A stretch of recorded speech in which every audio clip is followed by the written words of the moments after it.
Sometimes it's good to know where you're going. Other times it's great to know where you've been.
The only goal I had through recovery, maybe subconsciously there were other things going on, but the only goal I had was just to reclaim some level of self-worth and self-dignity.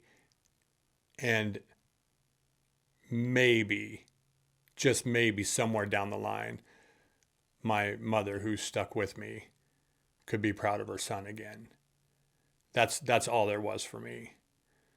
But through the process of this getting right, getting clear, I was able to start receiving things. Whether you're receiving things from God or the universe or whatever your level of, you have to be at some level like a radio antenna that's pointing the right direction, or you're just not going to get it. And so through the work, my antenna was starting to point in a direction where I was able to be receptive. You're hung over till 12 o'clock and then you go eat 3 Big Macs and then you take a nap and you get in. You can't hear shit. There's just nothing to hear. I wasn't in that space anymore, and a good friend said, hey, let's go over to the climbing gym at the field house in Iowa City. He'd really gotten into rock climbing, and I thought, all right, something I would have begged out of years prior for no good reason. But I went, and just boom, it again, immersed all the way in. We started road tripping twice a week to a bigger indoor gym in the Quad Cities. We're driving an hour in a beat up old VW. Such a romantic vision now.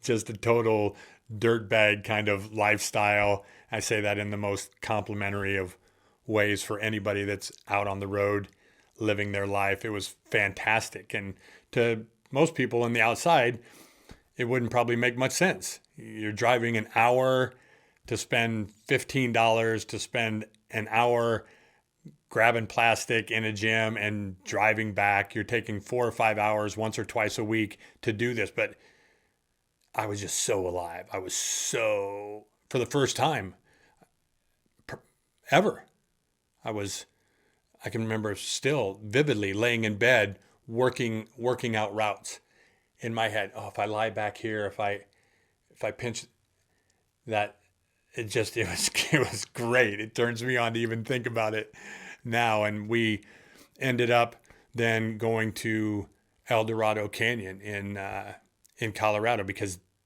that was, and I'm guessing still is, the church of climbing in the United States. It's just this amazing canyon with routes everywhere.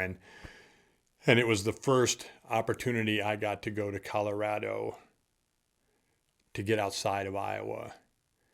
And all of a sudden I'm in this culture where everybody is doing something, honoring their gifts, honoring their lives, honoring their special talents.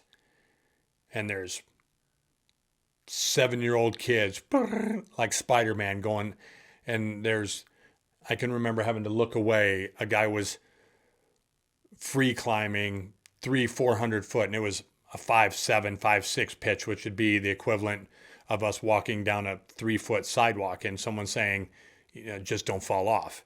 And that doesn't seem like much of a challenge until that sidewalk is 800 feet up in the air and there's nothing on each side. Then all of a sudden you're like, I don't know if I got the skill to walk on that. And up he went. And reading books by the campfire at night about John Long and some of the first great big wall climbers, and came back, and again, as has just become the way I live my life, I was already making plans to move to Colorado.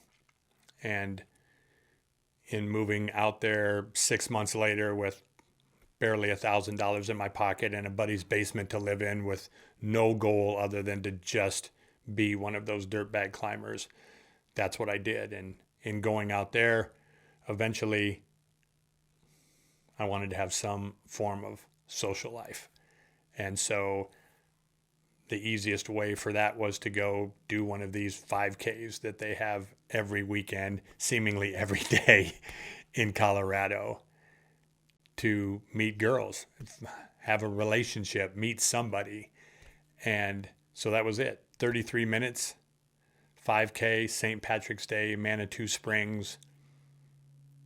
If the street had had just any area in it that would have allowed me to duck off into an alley at the 2-mile mark, I would have done it.